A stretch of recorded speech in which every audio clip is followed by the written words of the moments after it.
We like to call it the Supernatural Hour.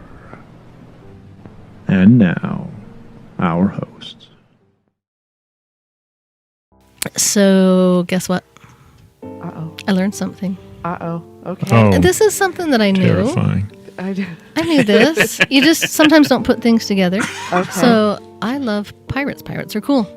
You could take me to Disneyland, put me on Pirates of the Caribbean first thing in the morning, just leave me there, just like in my own seat with my name on it, maybe a cup holder for a drink, have someone bring me a churro every once in a while. I'd be happy until, they closed. Just come get me. Maybe I'd hop off every once in a while, stretch my legs, and run over to the haunted house, but Pirates of the Caribbean, love it. It's usually the first ride I hit every time I go. Exactly.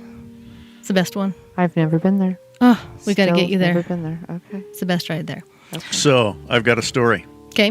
Doc, when he was a kid, Oh no. Oh, yeah. we were like the last people on Pirates of the Caribbean. There were nobody in like 4 or 5 boats in front of us. There was nobody behind us. We're coming up the ramp. They were closing the doors. Doc sees him closing the doors. He's probably 10. No! I was probably 6. And yeah, I was worried we were going to be trapped in there with all those pirates. Jeez Louise. So I have a daughter who's now almost 16, but a few years ago we took her. We had just gotten off Pirates of the Caribbean, literally where we were walking off the boat, and we noticed that the line wasn't very long, so I thought we'll hit it again really quick while we're here. And she asks me on our way from just getting off to get back on, this ride isn't scary, is it? The one you just rode. I was like, honestly, you just got off of it. Kids. Maybe it changes. We don't know. Right. So anyway, the thing I learned was I always, when you envision pirates, you imagine them in the Caribbean, however you Pirates say of it. the... Exactly. Okay. Or sometimes I might, stretch the imagination and put them over in Europe. Somalia. No, cool they're- pirates. Like over in the Mediterranean. They've got pirates in Somalia. but like in For like ever. right. Mean pirates. But we're going to be talking about Blackbeard's ghost, and I didn't put together that they hung out on the Atlantic shore of the U.S. Blackbeard was in North Carolina, for heaven's sakes. I did not know that. I don't know where I thought he was. He was down in like the Bahamas Royal. and stuff too, right? I mean, Yeah, that's kind of where he did most of his stuff down there, but he kind of ended up terrorizing the East Coast for a while. those pirates got around. They did. They had boats. He went from the Ships. West Indies to the Carolinas. So that's getting around. So when I was reading about him, I was like, North Carolina? What? Right? Exactly. I kind of thought the same thing. I didn't really put it with America. We're too innocent to have pirates here.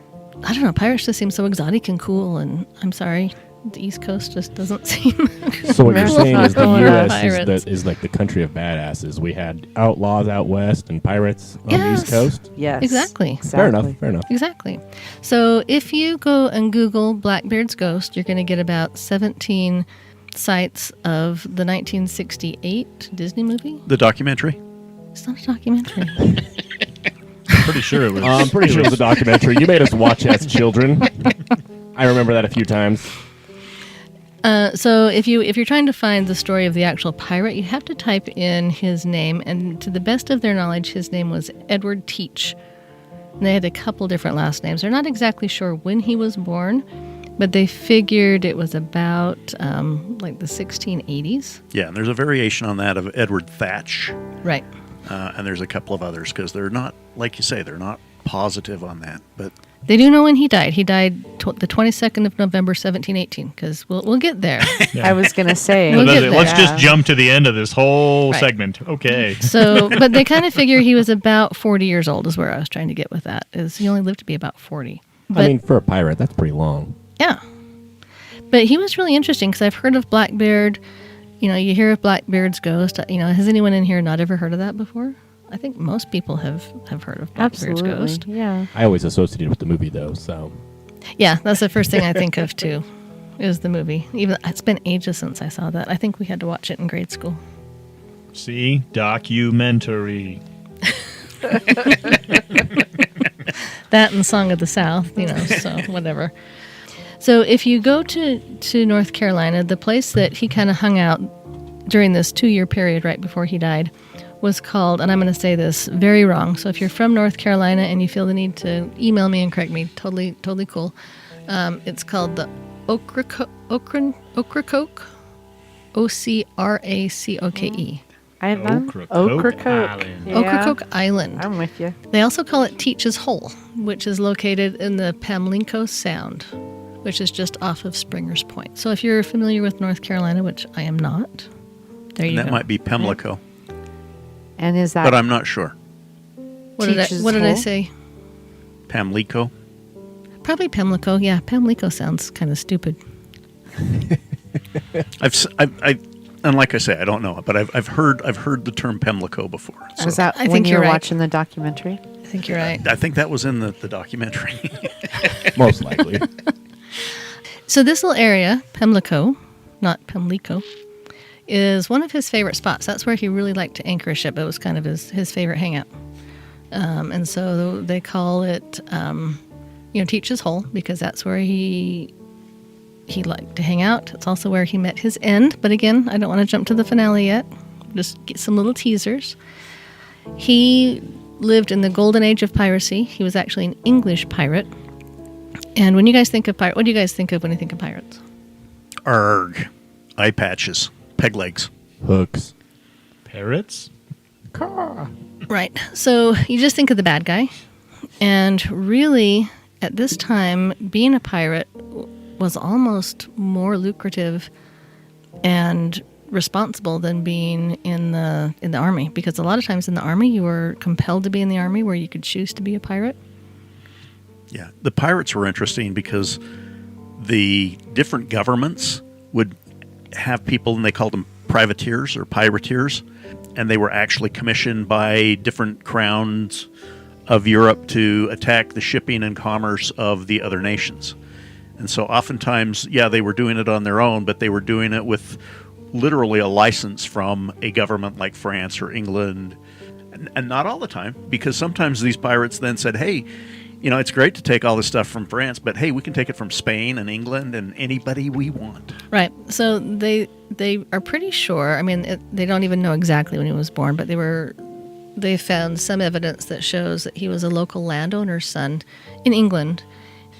His pillaging was more about economic survival in a British-controlled colony rather than mayhem and murder. It's not, we're going to go out and pillage and kill and rape. It was, we need to survive, and this is going to be our job. Right. When I was reading, I read that he hadn't really killed anyone until that final battle.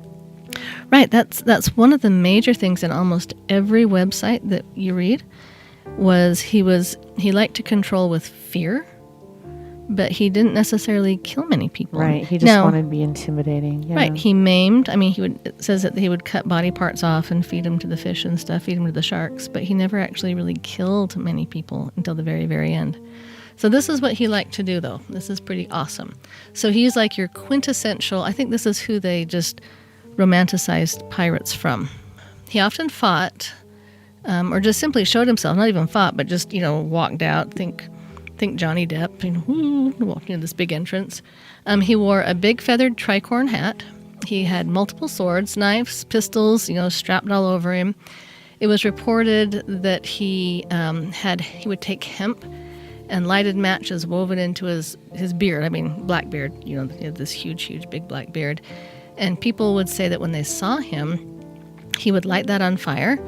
So his beard would just be like flaming. I would be afraid that your beard would catch on fire. Smoky beard. But a lot of people said that he looked like the devil. And so it was more fear than, oh my gosh, he's going to kill us. When you said to picture Johnny Depp, I was thinking Edward Scissorhands. Wrong movie. Wrong movie. About that. Wrong documentary. Yeah, but they said, he just had a really fearsome face and the smoke cloud around his head. And he's just like the premier image of a seafaring pirate. Now, when you say like fire around the face, all I think is Ghost Rider and Nicolas Cage. Except the other way around. Rather than a flame head, he's got a flamey beard. So Edward Scissorhands with a beard, but on fire. But on fire. Perfect. Black beard. Boom. Nailed it. That would be scary.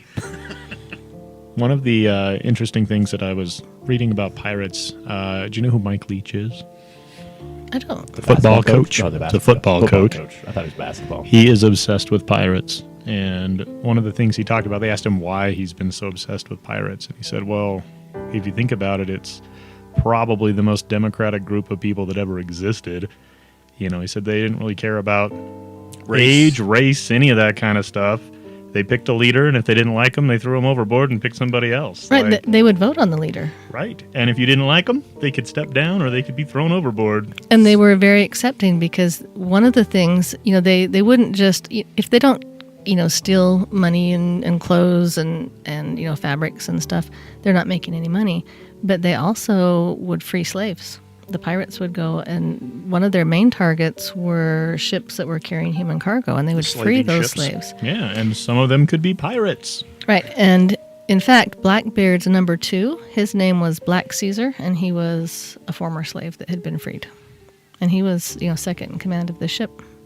So, yeah, they were very democratic. Such an interesting thing, and especially that time, the 1700s, right? Or even before the... Well, so much was done Declaration by of social Independence. class and where you were in society at the time. And this Right. is one of those situations where you achieved by merit. It was a meritocracy. You got on the boat, you started doing stuff, and if the people wanted you to lead, you led. I mean, that was just how it was. And And- they divided up the loot pretty equitably also. Right. Yeah, and if you worked hard and carried your weight, you did well. And if you were lazy, they'd throw you overboard. They'd be done with you. You'd be done. Seems like a Sure. lot That's of the quite a punishment was- severance. Yeah. I was gonna say most of the punishment just sounds like throw you overboard. Hey, if you don't like what we're doing, we're throwing you overboard. If we pretty don't like easy. it, we're sending you overboard. If you don't like what you're eating, sending you overboard. There's nowhere else for you to go in the ocean. So he did one other thing that was pretty scary. It says that he would take his flagon of rum and light it on fire and drink it as he was, walking to the other ship. Oh, And it said that most of the other captains of the ships that they were trying to take over would just be like, "We give up. You're scary." Got a flaming beer, And drinking true. fiery rum. We're good. So he's a Well- fire-breathing pirate. Wouldn't even And he had a shoot. reputation for not killing the people, too. And Right. so it's like, okay, I'll give you up my cargo because I'm going to save my life and my crew's life. And Right. If you comply, you will not be killed. Right. I was And hoping that's- you were going to rhyme there. If you don't comply, you won't. You die. will, You not, will not die. You will not die. If the glove don't fit, you must acquit. From now on, everything has to rhyme. Next time we're doing limericks. Ooh. oh boy. Haiku maybe after that. We're just gonna have like a literature Yeah. theme, a poetry theme. It can just be this episode brought to Welcome you to by the- limericks. welcome to the Literature Hour. Phonics works for me. So he was pretty smart. He was pretty sneaky. There was in the area where he was, they would have watchers that would watch for ships that were coming in that they could go out and loot.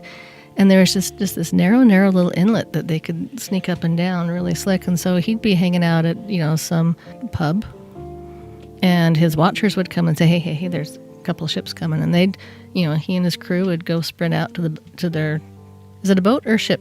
It's a ship. Okay. Ship.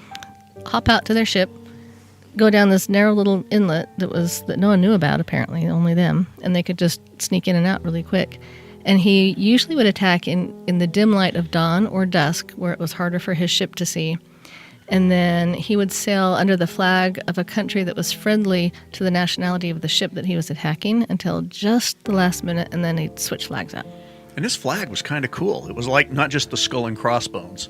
It was like a skeleton on a black field, A white skeleton. a white skeleton on a black field, and then it had like an arrow and a heart, a red heart on it. That was his pirate flag, and it was unique to him. I'm still thinking he's only attacking at like dusk and dawn because he's worried people are going to see his flaming beard. It's like, oh, we can't go midday; they won't see it. You won't see it. We're not going to get the. You're not we're gonna not see going to get the the beard. effect. Yeah, the flaming beard at noon is probably going to be a little less dramatic. Hold on, just a sec. Okay, I see it now. It's just smoldering. I don't see the embers. Let's see the smolder. Show us the smolder. I do think it's that idea of not killing people really probably worked to his advantage, though, because he would think if people thought they had nothing else to Right. live for, they're going to fight to the death, right? If they think there's no chance that they're going to be, they're going to escape with their lives. They're going to fight like hell. Or if they go, hey, if we just give up, maybe we walk away from this.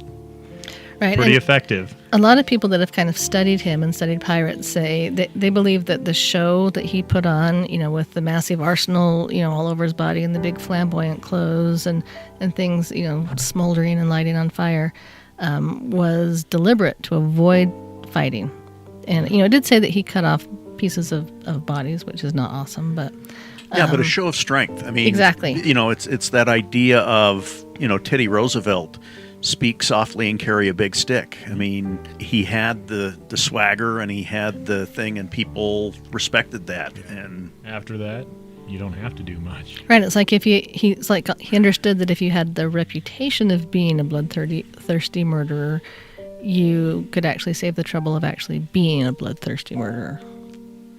Yeah, and his ship, the Queen Anne's Revenge, he had got, and then they put like 40 cannon on it. It was one of the best armed ships in the whole, Atlantic at the time. They commandeered a number of these ships. When they do this, the captains would acquiesce and surrender, and then he built literally a fleet of pirate ships. He was a commodore because he had multiple ships under his command. And he was kind of a badass. I kind of liked his attitude. There's a legend that said if he had too much to drink, he would say to his crew, "Come, let us make a hell of our own and try how long we can bear it." But they would go into a ship's hold. They'd close the hatches. They would fill pots with brimstone and set it on fire. And they'd be down there, and, pretty soon the men would be coughing and hacking and... dying of carbon monoxide. Gasping for a very air. dangerous pirate sauna. And everybody would scramble to the top because, they're all dying, except for Blackbeard. And then when he would stay down there longer than everybody else, and when he finally emerged, he would come up and he would say, "Damn ye yellow bellies." It's blacked out, so I'm imagining he said something else. It says, "I'm a better man than all ye milksops put together." So, I mean, he didn't put up with people being, milksops. Yeah, it's the last thing you want to be. I know. A milksop. So, yeah, if you were with him, you were tough because he wanted that persona of we're tough, we're ruthless. Now, if anyone actually stayed down there longer than Blackbeard, what would have Blackbeard done? Like, that's what I want to know. If he was always If they would have both died from carbon monoxide poisoning. Probably would have lit your beard on They're fire. like, man, they've been down there for hours. What's going on? They're dead. Open the door, 2 dead bodies. Oh, what happened? But, he did really care for his men. There's a story that says the men under his command really needed some medicine, and no one wanted to give it to him, because he's this big bad pirate. So he blockaded Charleston's harbor and, put them under siege and said, "Bring us our medicine or you're not getting anything." And he actually held some people hostage. He held a councilman and a young son hostage until the medicine chest was delivered. He went about it in kind of a interesting way, but he cared about the people that he led and wanted to make sure they were taken care of. Interesting character. I mean, even his ship, the Queen Anne's Revenge. Do you guys know how the name of that ship originated? No. So Queen Anne was the Queen of England, and she got displaced by a different ruler. And I guess there was a group called the Jacobites that were pretty intent on reinstating Queen Anne. And Blackbeard sided with them, and in her honor decided to name his ship after Queen Anne, the Queen Anne's Revenge. Oh, that's interesting. So she would be the Scottish queen with the Jacobites? Queen Anne? No, she was English, wasn't she? That was Queen Mary. Or Queen Mary of Scots. Interesting that they would side with the Jacobites. The only reason why I know about the Jacobites is I've been watching the Outlander series, and they talk about that a lot. So is it Queen Anne? I don't know if it was Queen Anne, but just The Jacobites. the reference to the Jacobites would have been to the Scottish families, right? Right. I'll I tell didn't you. study queens. Give me a second. Well, So- I can say that they have found it. Did you know that? I've heard that didn't they find it like 1996 or something? Well, I don't have the exact date. Well, tell us about it. Here you go. Anne was Queen of England, Scotland, and Ireland between 8th of March, 1702 and We 1st were- of May, 1707. We were all right. Ding, ding, All ding. the things, guys. Perfect. So, archaeologists and historians have been working on recovering and restoring artifacts from the sunken ship captained by the notorious pirate and we're discovering fascinating details of what life was like on the 18th century pirate ship. That's all the that would detail it be gives me. fun to see. So I know if you go to the little town, I think the town is called Bath. There's a museum there that I have to go to now. And that is in North Carolina. It's in North Carolina, and they actually have some artifacts that they pulled off that ship. So new to the bucket list. Yeah. We have to head to North Carolina. Yep, to see Blackbeard stuff.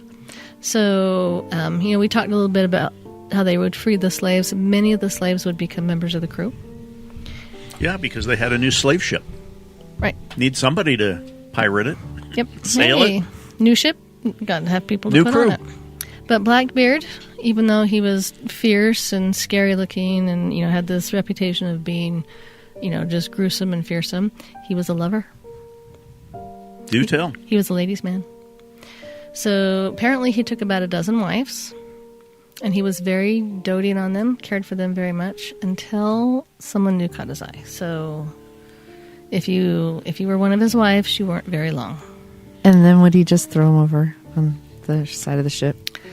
I don't know, but he did say, his last wife that he took was 16, and... But this was a long time ago. 16 wasn't that old back then. It's not the age That young? so much. I mean, because back then you did marry younger because you didn't live as long. But he would have his honeymoon night with her, right? And then he would share her Amongst the crew. Oh, Very democratic. So, We talked about this. that's polite. So, I mean, he from everything I read, he genuinely cared about his wives. He just didn't seem to have an issue sharing. Oh, And then he just didn't stay with them for very long. Oh, hey, new, this one's cuter, younger, whatever, oh. But he did treat them well with a few weird In exceptions. the 3 weeks For they the were day or married two. whatever, yeah. But I mean, he Exactly. would, buy them fancy clothes and then leave them at port, and they're like, "Oh no, the boat took off. Sorry, bye, previous wife." Good thing Tinder didn't exist back then. so actually he actually married, and I don't know if it's a 16-year-old or if it was someone else, because I read anywhere from 10 to 14 different wives. But he finally decided, hey, I'm going to get married, I'm going to settle down, I'm going to retire from piracy, quit while I'm ahead and quit while I'm at top of the game. Quit while I'm alive. Or ahead. Oh. Ooh, aren't you the funny Foreshadowing? one? Maybe that's where that came from. Maybe. And so, he got married, and he was getting all ready to settle down, but his friends came, and they were in Virginia, and they had a big raucous party, to the point that the Virginians complained, and these friends of Blackbeard convinced him to come back pirating for a little while. So there's this big raucous party, they're complaining about this party, and they complain to the governor. And so the governor sends someone to go shut them up. Oh, I read about that. What did you read? Really? There you go. Hold on, let me get my glasses and I'll tell you what I read. I didn't even know sound ordinances Dead existed air. back then. Dead air. Jeez. Well, I'm thinking Maynard. back then bet it it was pretty raucous. must have been pretty raucous to complain to the governor. I mean, because Yeah, I've and had then- some noisy neighbor issues here and there, but I've never called up, Salt Lake and said, "Excuse me." I need the governor to come address this immediately. That's like the ultimate Karen move right Can you there. come and kill my neighbors because they're too loud? I don't want to talk to the manager. I don't know. wanna Maybe I talk would be to talking to the governor if it was Blackbeard I was complaining about, though.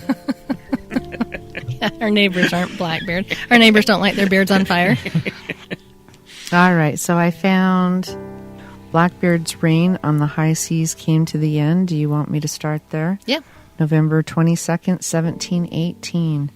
Virginia Governor Alexander Spotswood sent a ship commanded by John Maynard down to North Carolina's coast to track down and kill Blackbeard. Maynard surprised Blackbeard and a skeleton crew anchored at Teach's Hole. In the ferocious battle that followed, Blackbeard was shot 5 times and stabbed no less than 20 times. The pirates' crew was killed and captured. Yeah, and he was pretty sneaky about it, actually, the governor. They sent most of the men below the deck and then kind of acted as bait. Like, oh, doot, here we are. We sure hope a pirate doesn't take us over, because we don't have very many people on the ship. And then, bam! And then when Blackbeard was like, oh, hey, this is awesome. Yeah, And then after all of that, they beheaded him. Yeah, it's kind of like, he's dead. I want to make really sure he's dead. Oh, yeah, well, hung him as a trophy and put him on his own ship. And Yeah, hung his head on I can't remember The the mast thing was. or It was the called fore- a bow. it's a word I couldn't say, so I was going to let you go for it. I lost where I wrote it down. They threw his body overhead on the bowsprit. Yes. The bowsprit? The bowsprit, which is kind There of you go. in the front of the Of the Maynard's ship. ship. And the headless body was thrown overboard. And so legend has it that headless body swam around Maynard's ship 3 times before sinking below the waters. Right. And I read everywhere between twice and 7 times, but I think I saw 3 times the most. Kind of like a chicken with your head cut off. You Yes. just keep going. Just keep swimming around. And so if that really happened, that would be creepy as heck. That would be. I mean, it might have just been floating until finally it just like blue, See, and that's went under the probably water. what actually I don't know that it happened. was like actually like doing Doing a it. breaststroke or anything. well, like, this ooh, let me said that see. it was actually swimming, not just gloopy glooping. He's butterflying. He's like, see, I just got to He get was- around this ship 3 more times. I got this. Dead man's float. I've got a goal, man. My curse will not work unless I swim around this boat 3 times. Swimming bodies. See, then I wonder, like, if the moon comes out, can you see through him like you can on the movie Pirates of the Caribbean? That documentary. No, Or the not the ride, remember the documentary. Well, he didn't The steal Johnny any, Depp version. They didn't steal any Aztec gold, so Okay, yeah, we're out. Man, I've missed out on these documentaries. I haven't seen any of them. I was actually going to rewatch Blackbeard's Ghost before we did this, but Oh. it's tax time. It's tax time. Let's not talk about that. Okay, moving on. Yeah. So, Blackbeard's Ghost. So we've got him dead now, right? He did. So what people say, there's a whole lot of things that people say. There are those that believe on stormy nights you can hear Blackbeard's ghost calling out in the wind. And if the nights are angry and the wind is roaring and the rain's coming down hard, many people say they've heard a horrible roaring coming from the hidden cove. And they say it's an unearthly noise that sounds like a pained human voice bellowing, "Where's my head?" Pained, the same billowy voice. Yeah. I don't even know what that would sound like. I'm trying to figure out how his decapitated body is speaking. It's a ghost body. Well, I'm just saying, if he's, where's my head? Don't you just follow the sound of your head? And where's my head? Oh, it must be your body because I can hear myself talk. Well, he can swim around a boat when he's dead, so, Apparently, you can do a lot of things when you're dead. We weren't sure if you could have ghost children. We talked about that in a previous episode. I missed that one. Oh, you would have had fun with that one. You would have had fun with that one.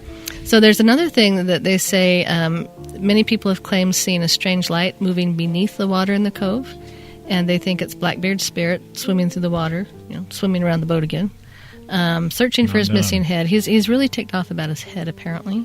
I think I would be if someone cut my head I off. would be a little offended. I'd be a little butt hurt or head hurt. Where's my head? Does that sound like a pained, billowy voice? I don't know. Yes. Perfect. It think was it's painful. definitely a painful voice. It was painful. That was pretty painful. My ears are definitely bleeding, so great. But they call it Teach's light. So that's a thing. Teaches light. So one of my favorite, others say that they see his ghost rise out of the water holding a lantern, and then he walks along shore, leaving no footprints. And guess what he's doing? Looking for his head. You got it. I don't know how you got that, but Just a 1, shot 2, in the 3, dark. jinx. so somewhere he's supposed to have some buried, lost treasure. I think I'd go look for the treasure because your head's gone, It's got to be Yeah. in Teach's hole, right? probably. Sounds logical. Is that too logical? It might be too logical. Maybe he needs mean- his head before he can get the treasure. Oh, well, if he can talk without his head, I think he's good without it. He should just move on. There's the headless Just horseman. like start Well, he working does- as an accountant or He something. He may be able to talk without his Yes, head. it's but tax time. He could be a ghost accountant. There you but can go. he see without his head? Because he can't find his head. See, there's a headless horseman, but his horse can see. That Well, just that's brings because up so many questions. I know, I'm a horrible person. I like Well, to in ask spirit, questions. though, you're supposed to be, at your best. So I would think you'd have your head back. So it's the Is that- spirit talking. Is that his best though? I'm pretty sure Headless better. was not his best. nor being stabbed 20 Well, times and shot 5 times. Was his head Right. the best part of him? Could his head be the one that transcended and is gone? I don't know. The question remains. If you could find Blackbeard's skull, wherever that may be, oh, you would probably be a very rich person. maybe. It's probably out in the ocean somewhere. Maybe. They do call the North Carolina area the graveyard of the Atlantic, so just with all the ships, pirate ships Oh. and stuff. so Shipwrecks and things. It's probably there. We should go look. Those hurricanes blow through and wipe those ships out. So And the pirates. So I his head's have probably buried in like 20 feet of silt, or silt. something. Yeah. So when I was doing some research for this, I came across a really very bizarre story that. Oh, we're Yeah, up for it has to bizarre be shared. stories. Are we ready for a bizarre story? Yes. Okay. Woman who married a 300-year-old pirate ghost announces that their marriage is over. Okay, you That's know what? sad. We talked about them getting married on a podcast a Did couple years ago. All So right. they're done. They're ending things. They are done. And this is people.com, so this is You know real it's true. news. So it's legit. Okay. It's not the Weekly World News. Fourth circulating newspaper in the world, I tell you. Right. Yep. She says that, relationships are tough, and she just couldn't go on with it. So I don't know how much you spoke about in a previous podcast. I wasn't here.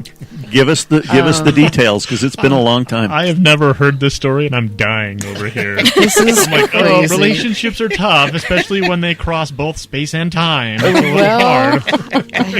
And we thought just long distance relationships were difficult. I know, right? Space and time. Earlier this year, Amanda Teague, a 45-year-old Jack Sparrow impersonator from Northern Ireland, wed a 300-year-old pirate ghost named Jack. But it seems that their unlikely union has come to an end. So, per her, so I feel it's time to let everyone know that my marriage is over. The mother of 5 wrote, according to Irish Mirror, I will explain all in due course, but Please for do. now, Please So do. the All I mother of want to 5 say- part, that's interesting. That must have been from a previous relationship. previous marriage would have to be. Didn't they already make a movie about this? Isn't it called Ghost? I don't know. I don't Demi think he was Moore? a pirate, though. It's still- Well, we can just remake it. It's the relationship between, living and dead, and We just- how that works. We just remake it in the 1700s. We replace Patrick Swayze with Johnny Depp. Boom. Edward Scissorhands, Johnny Depp.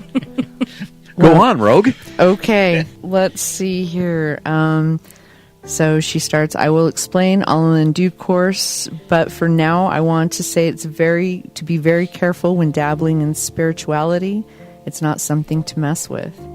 So the couple wed in a private ceremony on a boat in the international waters off of Ireland, where the marriage would be legal. I'll say that's probably the only place that you could imagine a marriage to a ghost being legal. Being legal. International waters, good. Now, the person conducting the ceremony. So That's my question. Teague hired a medium for captain the of the boat. ceremony. True. So the medium for the ceremonies, so Jack could say I do, so Jack was able to talk through her, making the union official on paper. And since Jack couldn't put a ring, Teague held a candle, and the ring was placed on the candle, which was the symbolism. Teague previously had told people that their love story began in 2014 after the ghost of the Haitian man visited her while she was lying in bed. She soon learned that he was Jack, an 18th century pirate who was left at the altar once before and was ultimately executed for thievery. And he's being left again. This is tragic. As she interacted with the entity Better over find the a course of ghost several therapist. months, Teague claimed she began to develop feelings for him. This was about 6 months of communication, so I finally accepted it. Obviously, we had spent a lot of time together. All right, let's just get to it. They had sex. And I, after reading the story, cannot tell you how that happened. But she felt that after they had intercourse, that it was only best that she wed that man. So that's... I wanted to know the reasons for the divorce. Like, he didn't help with the dishes. He never put the kids to bed. I mean, there's got to be something here, He right? just wasn't there enough for her. He wasn't involved. Okay, well, earlier you said you wanted, just a few minutes ago, you said you wanted ghost therapy. We actually discussed that on a previous podcast, too. Ghost therapy. There's a ghost therapist. So, see, we're just... Really? Yeah, we're just kind of coming full circle. We're going to have Ghost therapy, we talked Or about this. the rapist. No, therapist. Oh. Like a counselor. And she's counseling... Wasn't it The Office with the therapist that was the rapist? Because if it's the same letters. No, just stop. No, that was Celebrity Jeopardy. That's a Saturday Night Live skit right there. Sean Connery. All-time story. Okay. Still haven't seen these documentaries. Well, that's not a documentary, but... Rogue's got a lot of TV to watch, apparently. Yes, I do. Okay, so there's one more report of Blackbeard's ghost. One more kind of account. So people started seeing him in the 1800s, and at this time, what locals were reporting were seeing and hearing an epic battle, and ghost ships and men waging war near Bath Creek, right there, kind of in the inlet where they were at. And they saw massive balls of fire moving back and forth across the water towards the ships, like they were shooting cannons at each other.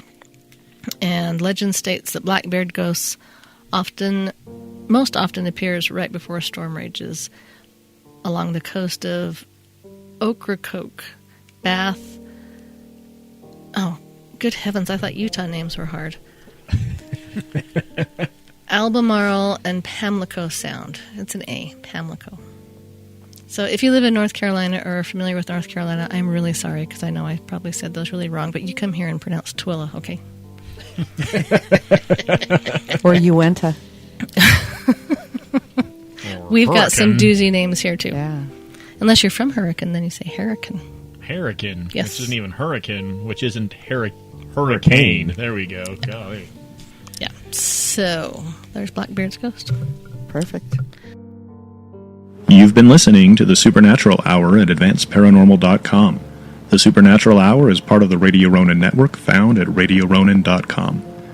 Copyright by Advanced Paranormal Services.